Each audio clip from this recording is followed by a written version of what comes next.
Local with real estate and in life. I'm here with my co-host, Dawn Bailey. How's it going? Going good. Good morning. Hey, good morning. Well, we're going to continue our series for first-time home buyers. Okay. Some of their common fears. One of those common fears is buying at the wrong time. Quote, market conditions. Am I Yeah. buying when the market's high? Is things going to be going down? Yeah.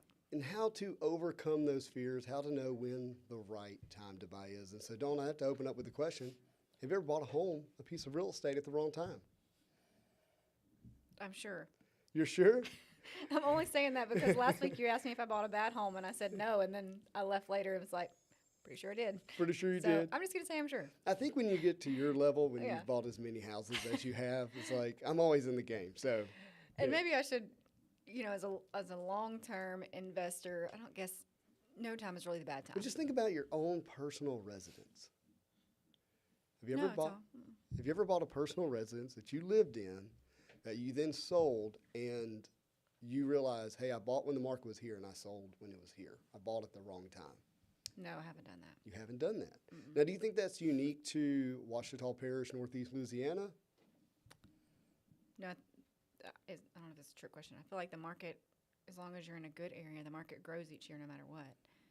Well, I mean, I think there's been places around the country where Yeah. that may have not been true, but and we'll use some examples in a minute. But I'm just thinking about my own life, and when I've bought and when I've sold, I've always sold for more than what I paid for it, and it's always worked out. And I don't want to use that as a universal truth, but I can definitely see why, especially like last year and today, like why people would have this fear. Right. But first-time homebuyers don't have experience. Right.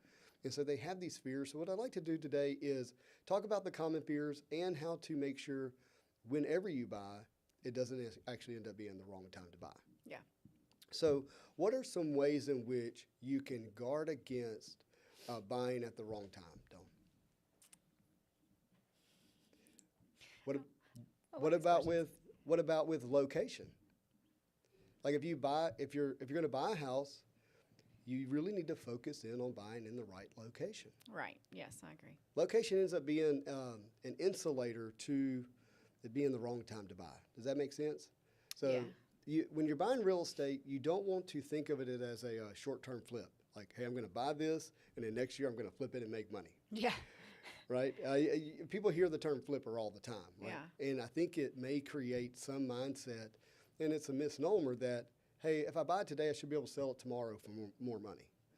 And that's not how flipping works. No. Flipping is I was able to enter the property at a lower cost due to undue influences, distress in the seller's Right. situation, distress in the property condition-wise or whatever. Yeah. And that allowed you to get in at a lower level, and then you're able to cure whatever distress is there as an And then investor. resell it.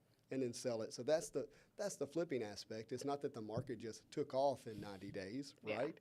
So the thing to remember is that real estate is a long-term investment. And let me spend some time here, okay? So what gives real estate its unique value? I'm gonna use that word, unique. It's number one, it's got transferability. You mean, and I can own it, and I can transfer it to you, and you can have full fee simple ownership, right? Assuming there's no unusual circumstances. You can extend its life Buy improvements and such. by improvements, like when you buy a couch, right? Like the cost to extend its life is not worth fixing Extend it. it, yeah. You might as well buy another new one. So, Yeah.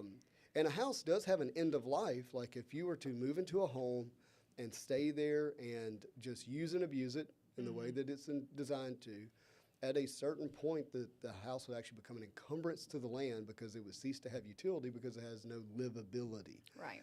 However, real estate is unique in that since it's a fixed property, fixed to land, we design them in a way to be permanent. And so we can improve them, right? We can Yeah, over the years. paint, do new light fixtures, replace short-lived items like carpet, Yeah. replace appliances, replace the roof, and it continually extends the life. I mean, we have, Yeah. It grows in value. what would you say the oldest home in Ouachita Parish is probably? Really old. Really old, like 1850 or Yeah. something, right? Like 3 or 4 generations. Like Yeah. it's really old, and yet you could probably go live in it today. You've seen some in Garden District that have been totally remodeled that are Old. 1905, Yeah. It 1915, looks amazing. 1930.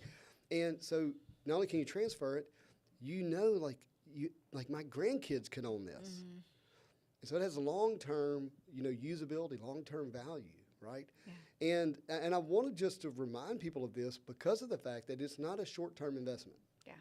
This is not something I bought in 2021 and I wanted to sell it in the end of 2022 and I'm upset that I didn't make money. Right.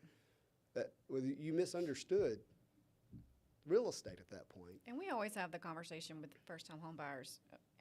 Pre-COVID, I could say, hey, to break even, stay in your home 2 years, 3 to 5 years, you make money, 7, you're golden. Yeah. Obviously, I feel like that's changed a little bit since values went up during COVID.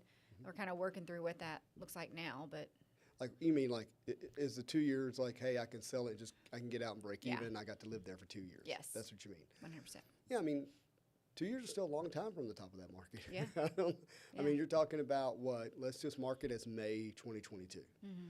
All right. So you're talking about May 2024. Mm-hmm. I do think that still has the potential, but the idea of like flipping it quickly, no. Right. And I think this is really important because you're talking about when is the right time to buy, and I understand, that means when is the wrong time to buy, but when you understand or when you have the belief that, no, this is a longer term investment, I'm not intended to be here a short term, you begin to reduce that fear and it shifts to, actually, I need to focus on buying a home that someone else is going to want down the road. Yep. And that's why I brought up location. Yes. That's how you insulate. You want to be in an area where you have some strong beliefs that down the road, the location is going to be good. And that high demand, easier to sell. Yeah, for Yeah. sure, for sure. Yep. So that has us talking about, the right time to buy and market conditions. The other thing, Dawn, talk about big picture, right? So, big picture when you're buying a home, you're realizing like I've got to live somewhere, right? And no matter where I'm at, like it's connected to the market conditions as a whole. And you want to be able to realize like I'm either going to be paying somebody else's mortgage, Yep. or I can pay my mortgage during the little bit of the roller coaster. And when I think of big picture, it's like, hey, if I'm buying here and the market does this for a little bit, well, then it does that. It's got to come back up. So if you'd have bought a home in, say, California in 2008, right? 2008 was Tough. the last big economic crash, okay? And that had us, the real estate market was the big driver of that, okay? If you own that house today, if you bought it in 2008 at the peak of the market, and today you were selling it, you're still making a tremendous amount of money. Even though it dipped. Even though it dipped tremendously. Yeah. And I think this is where you've got to focus in on your budget. Yes. What can you afford? What can you really afford? You need to spend time with your lender, understand what you can afford, what you can qualify for, spend time with your realtor, understand what to buy in that price range that meets that, hey, is someone else going to want this down the road? So that if economic conditions turn and they impact you in some way, like that you can still afford to pay it. Yeah. And you're not forced into a sale at the wrong time. And that's really where people get hurt, right? Yeah. Yeah. So you got to think about big picture. Hey, can I afford it? Can I ride, through any of the economic downturns that might be there? And the last thing, Dawn, is don't get caught up in market predictions. How many people are asking you today about market predictions? All of them. All of them? All of them. Everybody, huh? Everybody. What are some of the questions? What are interest rates going to do? Are we going to see a trend down in market values, or is it going to be stagnant? Just anything and everything to do with the values of the homes as of right now. Does this have people thinking emotionally, logically, a combination of the two? What do you see it? I think we're getting to the combination of the two. I think initially it was emotionally driven, just because of the shock of it, even though in reality, which we talked about before, pre-COVID, we were at 5% rates and they jumped, but it was the shock of the double. Yeah. So I think emotionally originally, and now we're kind of entering into those, just the combination of them. Yeah, I mean, the natural need for a house is beginning to take over. And we're seeing it. The market's picking up. We're, getting offers, and, it's coming. So I think people are wrapping their mind around it, and now's the time to buy. I mean, Yeah, well, because if rates dip, what happens to values?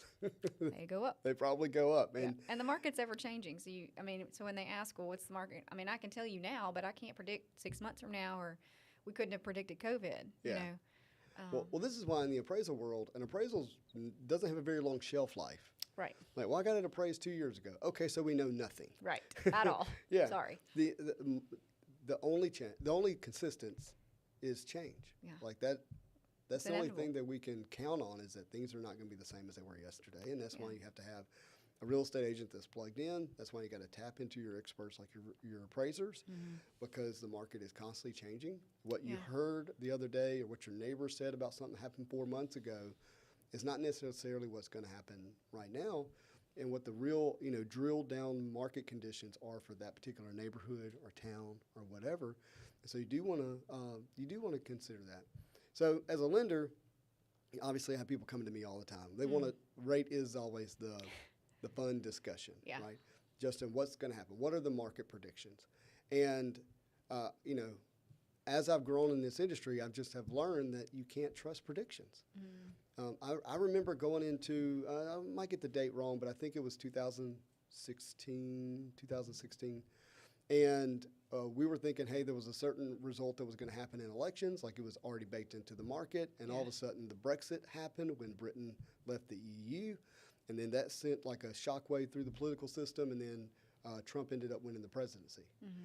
You know what that did to interest rates? It shot them up. It shot them up, and we were not ready for it. I mean, it had a whole pipeline that had been floating into the presidency thinking that they were going to go down. They didn't. Yeah. And within just a matter of days, the Fed started hiking the Fed rate, and eventually mortgage rates, hiked. We're already hiking with them, let me say it that way. And so predictions were wrong then. Coming into 2020, we were already in the upper threes, so we were in a great place. And we were just thinking, hey, we're just going to live here for a little bit. If anything, we tick up, and then COVID happens. And then, I locked somebody at 1.875 at one point, right, on a 15-year fix. 15-year, yeah. Which is nothing. No one predicted that. It was free money, right? And that was part of the situation we're in right now, by the way. And then you come into 2022, and it's like, hey, we know rates need to go up. This is dumb. They shouldn't have been down this low for this long. But rates are going to go up, but, maybe 4.5, maybe 4.75. No one predicted 7. Not even close, and we got there within 6 to 7 months. Yeah. And my point is you can't live off predictions. No. If I were to make a prediction today and you use that to inform your decision, you're probably going to make the wrong decision. Right. And even with the rates up, it's still a better decision to buy a home now as opposed to renting and not paying the mortgage down and getting, building equity in the home itself. 'Cause Exactly. the values are going to continue to grow. Can you afford it? Yep. Is it in a great location? Yep. Is it going to require significant maintenance during the life of living there that's outside of your budget? Yep. Is it going to be a home that somebody else is going to want one day when you get ready to sell? Yeah. That's how you buy at the right time. Yeah. You see what I'm saying? And so you push out, all of the noise that's happening all of the time, and you go, what does my family need? Yeah.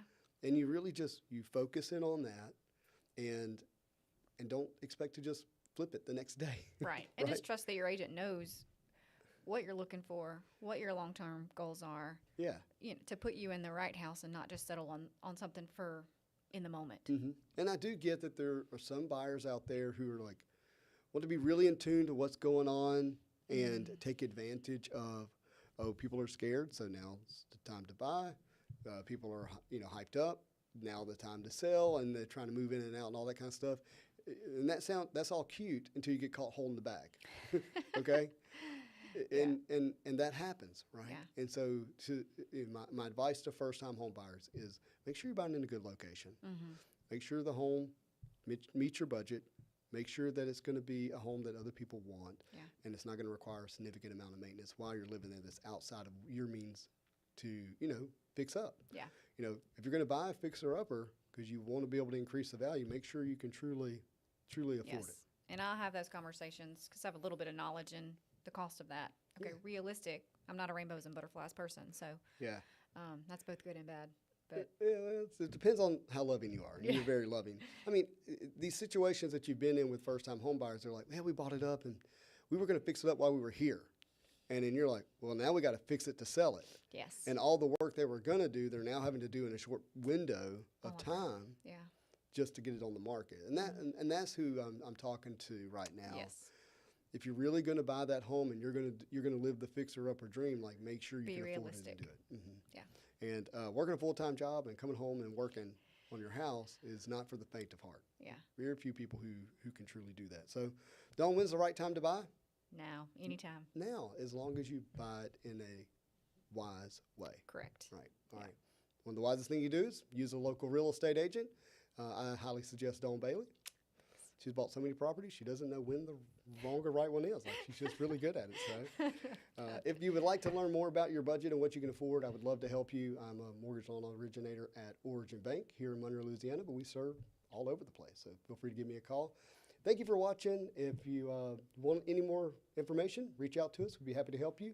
But as always, I hope you have a marvelous